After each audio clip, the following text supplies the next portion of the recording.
Hello everyone, কেমন আছো সবাই? আজকের রান্নাটা একদম সিম্পল আর একদম কমন একটা রেসিপি, সবাই সবার বাড়িতে বানায়, তাও আমি যেভাবে বানাই আর কি ওইটাই তোমাদের সাথে শেয়ার করলাম। যদি কেউ এরকম না বানাও ট্রাই করে দেখতে পারো, আমি যেরকম বানিয়েছি খুবই টেস্টি হয় কিন্তু। তো দেখো আমি এখানে প্রথমেই ডিম আর আলু সিদ্ধ করে নিয়েছি। এখন তোমরা ভাববে 3টা ডিম সিদ্ধ করেছিলাম, 4টা কিভাবে হয়ে গেল? তো একটা ডিম আমাদের ঘরে সকালবেলা সিদ্ধ করা হয়েছিল, মানে সেদ্ধ খাওয়ার জন্য, কিন্তু খাওয়া হয়নি, তাই আমি এটাও দিয়ে দিলাম। তো যারা যারা ভাবছিলে 3টা থেকে 4টা কীভাবে হয়ে গেল, আশা করি তোমরা তোমাদের আনসারটা পেয়ে গেছো।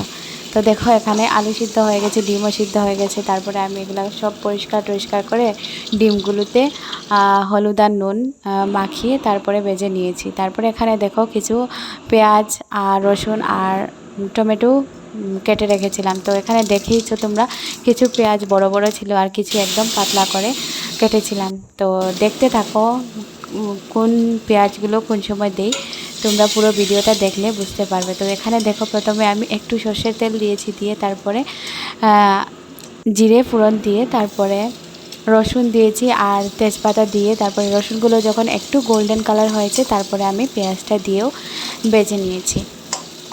যেভাবে রেগুলার রান্না করা হয় আর কি ওই রকমই করেছি। তো দেখো এখানে মশলাটাও কিন্তু আমি একদম মানে সিম্পল মশলা ইউজ করেছি, যেগুলো ডেইলি কমন মশলা দেওয়া হয়েগুলো। তারপরে দেখো এখানে টমেটো কুচিগুলোও দিয়ে দিয়েছি, দিয়ে তারপরে একটু সময় ভেজে নেব। তারপরে এখানে হলুদ গুঁড়ো, জিরে গুঁড়ো আর লাল লঙ্কার গুঁড়ো একটু দিয়ে তারপরে ভালো করে কষিয়ে নিতে হবে, মানে একটু একটু জল দিয়ে দিয়ে তারপরে কষাতে হবে ভালো করে। তাহলে যত বেশি কষানো হয় আর কি তত বেশি ভালো লাগে খেতে। তো দেখো এখানে আমি কষাচ্ছিলাম, একটু একটু জল দিয়ে দিয়ে কষেছি। মশলাটা কষানো শেষ, তারপরে আবার যে সিদ্ধ করে রেখেছিলাম আলুটাও আমি কিউব করে কেটে নিয়েছি, কেটে নিয়ে তারপরে মশলার সাথে আলুগুলো দিয়ে দিয়েছি। এখন আলুটাও আমি কিন্তু ভালো করে কষিয়ে নেব, একটু একটু জল দিয়ে দিয়েই আমি কষিয়েছিলাম। তো দেখেইছো এখানে নুন অ্যাড করিনি, তো নুনটা আমি পরে অ্যাড করব।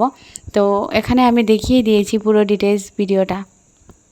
আমি মশলাতে নুন দিইনি, আলু দেওয়ার পরেই নুন দিয়েছি। তারপরে দেখো এখানে জল দিয়ে দিয়ে তারপরে কষাচ্ছিলাম ভালো করে। তো কষানো শেষই প্রায়। তারপরে দেখো ওই যে বলেছিলাম কোন পেঁয়াজটা কোন সময় দিই, এখন আমি ওই যে বড় বড় পেঁয়াজ করে কেটে রেখেছিলাম পেঁয়াজটা, ওইটা দিয়ে দিলাম। জানি না তোমরা কে এরকম খাও, কিন্তু আমার ডিম তরকারিতে এরকম একটু বড় বড় করে পেঁয়াজ দিলে খুবই ভালো লাগে খেতে। যদি তোমরা এরকম না খাও তাহলে খেয়ে দেখতে পারো, ভালোই লাগে কিন্তু খেতে। আমাদের ঘরে এরকমই হয় রান্নাটা, তাই তোমাদের সাথে যেরকম আমাদের ঘরে হয় ওইটাই তোমাদের সাথে শেয়ার করলাম। তো দেখো এখানে কষানো শেষ, তারপরে ঝোলের জন্য জল দিয়ে দিলাম। তারপরে যে ভেজে রেখেছিলাম ডিমটা ওইটাও দিয়ে দিলাম। তারপরে আর কি, তারপরে তো হয়েই গেল। তারপরে কিছু কাঁচা লঙ্কা দিয়েছি, যেহেতু আমি একদম কম মানে লঙ্কা গুঁড়ো দিয়েছিলাম, তার জন্য একটু কাঁচা লঙ্কাও দিয়ে দিলাম। তারপরে আরও কিছু টমেটো ওইটাও দিয়ে দিলাম, গরম মশলা দিয়ে নামিয়ে